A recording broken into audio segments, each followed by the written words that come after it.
India is set to face 25% tariffs for most of its exports to the United States, but the doors of diplomacy are still open. U.S. delegation is set to visit India later this month, and the Indian government has now begun an exercise to hammer out concessions across industries.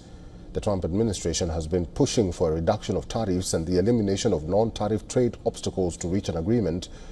The U.S. claims India has offered considerably less in its pledges to market access. Various Indian economic ministries have begun submitting suggestions for tariff reductions within their respective domains. While Trump's Kanda-free remarks have caused unease in Delhi, some of these concessions could potentially open up India's economy even further. That is similar to when the country was forced to open its economy during the external payment crisis in 1991. But as negotiations continue behind closed doors, India's Prime Minister Narendra Modi addressed the issue in a public rally in his home constituency of Varanasi. He made an appeal to Indian consumers, requesting them to buy locally made products. Vocal for local मंत्र को अपनाना होगा. हम संकल्प लें कि हम make in India products को ही बढ़ावा देंगे. An Indian Express report quoting sources showed most nations that signed treaties with the United States have ended up with unfair arrangements that took more than they contributed. This includes countries like Australia and the United Kingdom that are in a trade deficit with the United States. The US is well aware of India's long-standing red lines, such as its stance on genetically modified food crops and its desire to protect the interests of its labor-intensive exports. Agricultural products, including soybeans, maize and dairy, are not going to get any tariff discounts from the government as part of the temporary agreement. The Indian Express report, quoting sources, says the Indian government's offer could reduce tariffs of 55% on the US in the next discussions. As seen in the UK deal, India is prepared to make concessions in areas like public procurement and agriculture, but only if the other side is also prepared to do the same.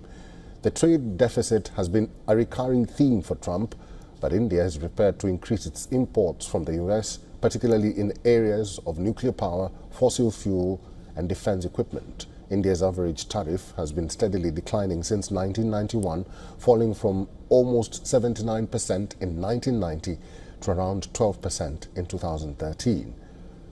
While they were hiked again to 16 and 17% during 2023, the Commerce Ministry claims that its trade policies are in line with the WTO standards. India is expected to continue to shield sectors like agriculture, dairy and autos from competition.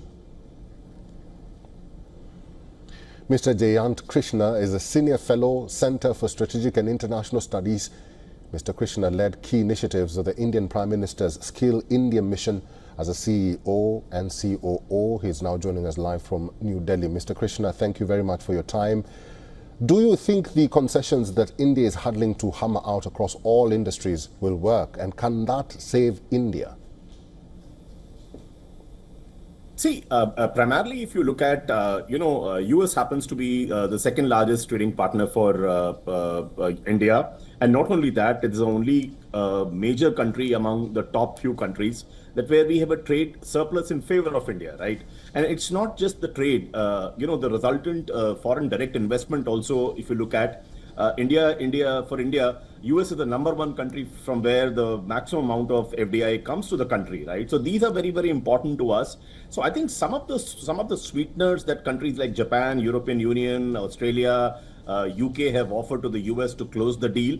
I think from what I understand, India is all set and agreeable to lower the import duties, on lots of products. See, let's face it, India has shown protectionism for its domestic industry for a very, very long time, right? So India is prepared to lower the duties there. It is also prepared to reduce the non-trade barriers, but the non-tariff barriers, But the problem is that, in agriculture and dairy products, it is the question of survival of our small and marginal farmers, right? So that is one area where we cannot have very low duties for simple reason, because many of our farmers, many of our dairy entrepreneurs, yeah, they have a hand to mouth existence. Many of them have sub-sustenance level of incomes.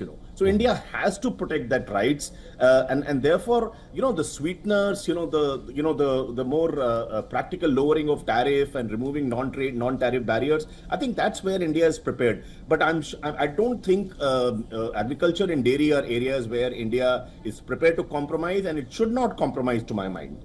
All right, Mr. Krishna, the Indian Prime Minister made an appeal to Indians. He actually calls it adopt vocal for local. But I think that appeal goes beyond India. Why is it important for people or consumers to buy locally made products amidst this trade war with America? See, it is good for the Prime Minister to talk about Swadeshi goods, which are made in India goods, to be preferred over imported goods from different parts of the world, including the US. But the fact is, it doesn't happen that easily, right?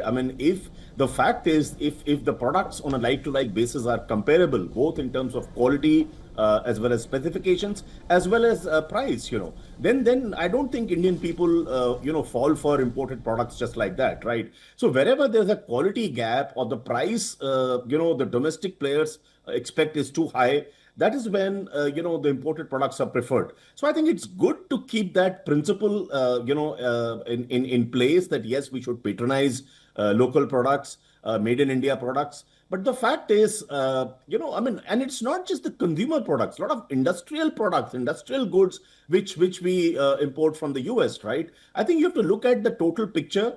And, beyond a slogan, beyond a slight bent of attitude to buy local stuff, I think Indian manufacturing has to improve its competitiveness. That's very, very important. Its quality, and so on and so forth. Once that happens, I think, I don't think Indian consumers are fools to buy, imported products over the domestic products. But the quality has to be at par. The pricing has to be competitive. I think that's very important to my mind, All right, Mr. Jayant Krishna, it's good to see you. Thank you very much for talking to us today. We'll have to leave it there. A pleasure.